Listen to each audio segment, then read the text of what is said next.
Hello everyone. आज जो topic मैं आप लोगों के साथ डिस्कस करने वाली हूँ वो है साउथ चाइना सी, जो हमेशा न्यूज़ में रहता है फॉर वन और the other reason. Recently China has want Philippines to stop carrying out activity in the disputed territory of South China Sea and in return Philippines के president Rodrigo Duterte ने China के claim को reject करते हुए कहा कि वो 1 inch भी मूव नहीं करेंगे।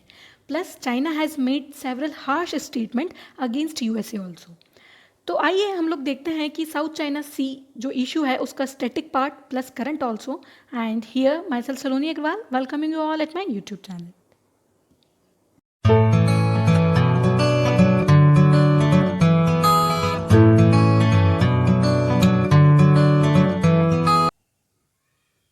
सबसे पहले हम लोग साउथ चाइना सी की लोकेशन देखते हैं। It is situated south of the China. Philippines के ये वेस्ट में है, यहाँ वियतनाम के ईस्ट में है, यहाँ पर मलेशिया ब्रूनेई ये कंट्रीज़ हैं, लाओस कंबोडिया ये सब कंट्रीज़ इधर सिचुएटेड है। इधर एक इंपॉर्टेंट स्ट्रेट है which is straight of Malacca, ठीक है, जो इंडियन ओशियन को पैसिफिक ओशियन से ज्वाइन करता है। तो साउथ चाइना सी जो है उसकी स्ट्रेटेजिक इंपॉर्टेंस भी है, वो हम आगे भी डिस्कस करेंगे। आगे बढ़ते हैं। इसको arm of western Pacific ocean भी कहा जाता है साउथ चाइना सी को। Now coming on to the point कि साउथ चाइना सी जो इशू है वो क्या है ना। ये सी को लेके नहीं है कि सी जो है वो कौन सी कंट्री का पार्ट है, क्योंकि it is under international law. जो इश्यूज हैं it is related to this small island, जैसे कि पैरासेल आइलैंड हो गया, स्प्रेटी आइलैंड हो गया, स्कारबुरू शोल हो गया, ठीक है। इन सब आइलैंड्स पे चाइना जो है अपना क्लेम करता है कि ये सब चाइना के पार्ट है, बट एक्चुअली में ये जो आइलैंड्स है ये ब्रुनेई, मलेशिया, वियतनाम, ये जो साउथ ईस्ट एशियन जो नेशंस है इनको बिलोंग करते हैं। और इस ये जो आपको रेड लाइन इस फिगर में दिख रही है, ऐसे ही चाइना ने 9 डैश लाइन ड्रॉ कर रखी है और उसके अंदर जितने भी आइलैंड्स हैं उन सब पे चाइना अपना क्लेम करता है, ठीक है।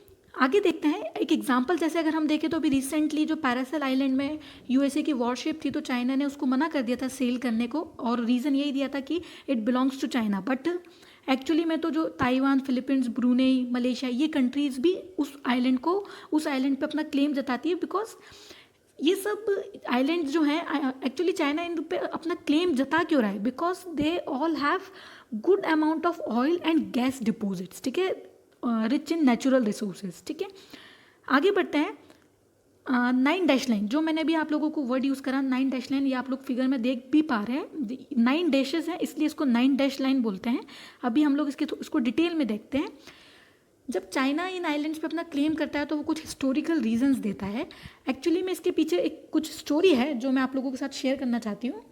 1949 में जब चाइना इंडिपेंडेंट हुआ तो जब उसने अपने सिटीजन्स को पासपोर्ट इशू करना चालू करे, तो जब भी कोई कंट्री अपने सिटीजन्स को पासपोर्ट इशू करती है तो वो कुछ ना कुछ लोगो उस पर लगाती है, या तो उस कंट्री का मैप या उस कंट्री का एम्बलम। जैसे इंडिया के जो सिटीजन है उनके जो पासपोर्ट होते हैं उस पर जो लोगो होता है वो इंडिया का हम लोग एम्बलम लगाते हैं, है ना। जब चाइना ने पासपोर्ट इशू करना चालू करे तो व्हाट हैपन वाज कि चाइना ने उस पर चाइना का मैप प्लस उसने साउथ चाइना सी उसमें डिपिक्ट करते हुए, और साउथ चाइना सी उसमें डिपिक्ट करी, प्लस जो ये छोटे छोटे आइलैंड है उनको एक हाइपोथेटिकल लाइन से ऐसे एनक्लोज कर लिया, मतलब 9 डैशेस बना दिए, ठीक है। ये 9 डैशेस क्यों बनाए, इसका 9 ही क्यों बनाए, इसका कोई लॉजिकल रीज़न नहीं है, बट इसको चाइना ने इस तरह से मार्क करा और जो पासपोर्ट है उन पे शो करा, ठीक है। फिर जब कोई भी चाइनीज सिटीजन जब दूसरी कंट्री में विजिट करने गया, फॉर एग्जांपल ब्रूनेई, इंडोनेशिया या मलेशिया, जब वहाँ पे गया तो वहाँ पे जो इमिग्रेशन अथॉरिटी थी, जब उन्होंने पासपोर्ट को स्कैन करना चालू करा तो 1960-70 में they came to know about this 9 dashes. जब उन्होंने 9 डैशेस देखे तो उनको इट अपीयर्स लाइक कि जैसे काऊ की जो टंग होती है उस तरह से इनको अपीयर हुआ।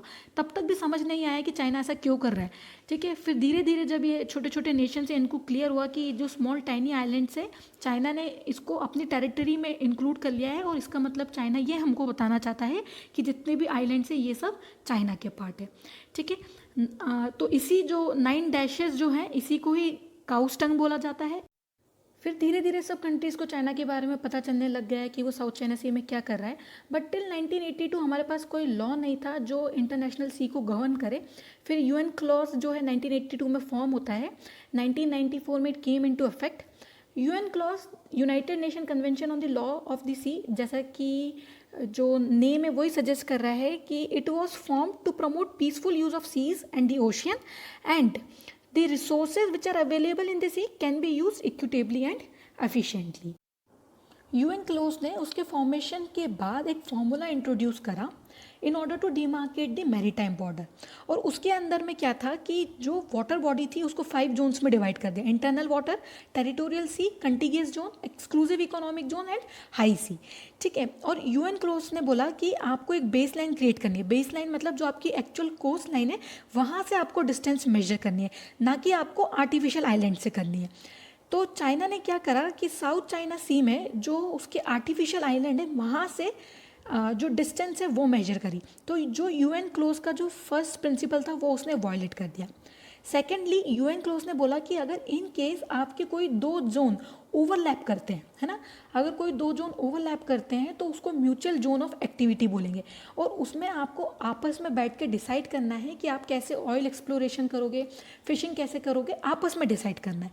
बट चाइना ने क्या करा कि चाइना इस बात पे भी एग्री नहीं हुई और उसने म्यूचुअल जोन ऑफ एक्टिविटी जो है उसको डिसाइड नहीं करा, और जो पूरा जो पार्ट था उस पर खुद का क्लेम करा। ठीक है, तो यूएन क्लोज ने बोला कि अगर यहाँ पे आपका डिस्प्यूट जो है वो सेटल नहीं हो रहा है तो आप पीसीए जाओ, परमानेंट कोर्ट ऑफ आर्बिट्रेशन जाओ।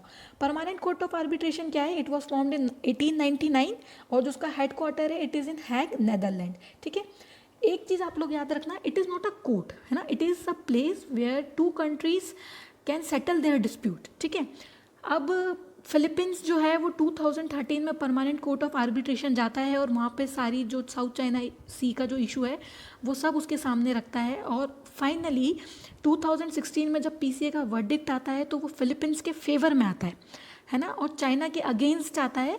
और जो हमारा पीसीए है उसके अकॉर्डिंग जो 2016 का जो वर्डिक्ट था उसमें जो 9 डैश लाइन जो चाइना ने ड्रॉ कर रखी है ये इलीगल है, सबसे पहली बात।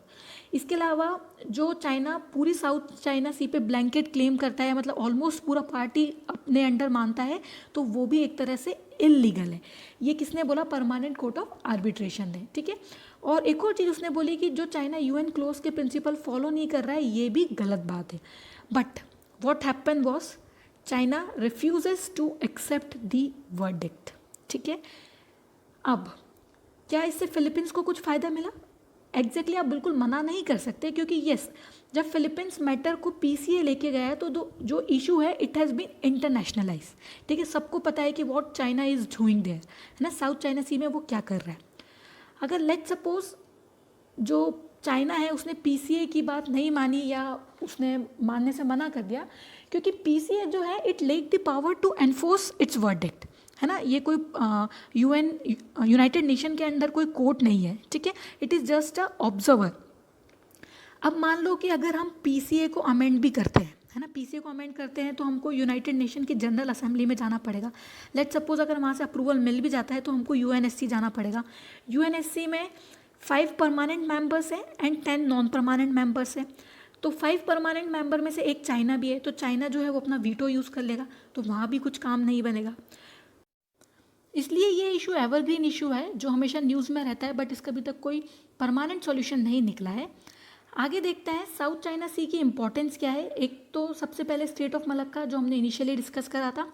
इसके अलावा यूएनसीटीएडी के अकॉर्डिंग जो 1/3 जो ग्लोबल ट्रेड होता है शिप्स के थ्रू, वो शिप्स यहीं से पास होती है। And it is also rich in oil and gas reserves, rich in marine biodiversity. And आप लोग याद रखिएगा UNCTAD was formed in 1964 and जो उसका हेड क्वार्टर है it is in Geneva, Switzerland. Now India का स्टैंड क्या है? इंडिया जो है वो साउथ चाइना सी में उसके कोई ऐसे आइलैंड नहीं है, but it want to secure its economic interest. India जो है, इंडिया का जो ट्रेड है वो यहाँ पे 55% होता है ऑलमोस्ट, प्लस अगर वियतनाम में हमारे ऑयल ब्लॉक्स भी हैं। एंड इसके अलावा India want freedom of navigation in this region, है ना। एंड उसने हमेशा चाइना को बोला है कि जो यूएन क्लोज के जितने भी लॉज है उसको चाइना रिस्पेक्ट करे, उनको वायलेट ना करे। Last, India is a part of quad initiative, है ना। मैंने आप लोगों के साथ क्वाड में भी डिस्कस करा था कि चाइना कैसे अपनी एक्सपेंशनिस्ट पॉलिसीज़ की वजह से पूरे ऑल ओवर दी वर्ल्ड में हेजेमनी क्रिएट करना चाहता है। तो अगर आप लोग वापस उसको देखना चाहते हैं या अगर आपने नहीं देखा है तो आप ऊपर आई बटन में लिंक है, आप वहाँ से देख सकते हैं। एंड अभी रिसेंटली ये कुछ आर्टिकल्स पब्लिश हुए हैं न्यूज़पेपर में कि उसने यूएस को कैसे वॉर्न करा है, प्लस जो मैंने आपके साथ इनिशियली फिलीपींस के बारे में डिस्कस करा था।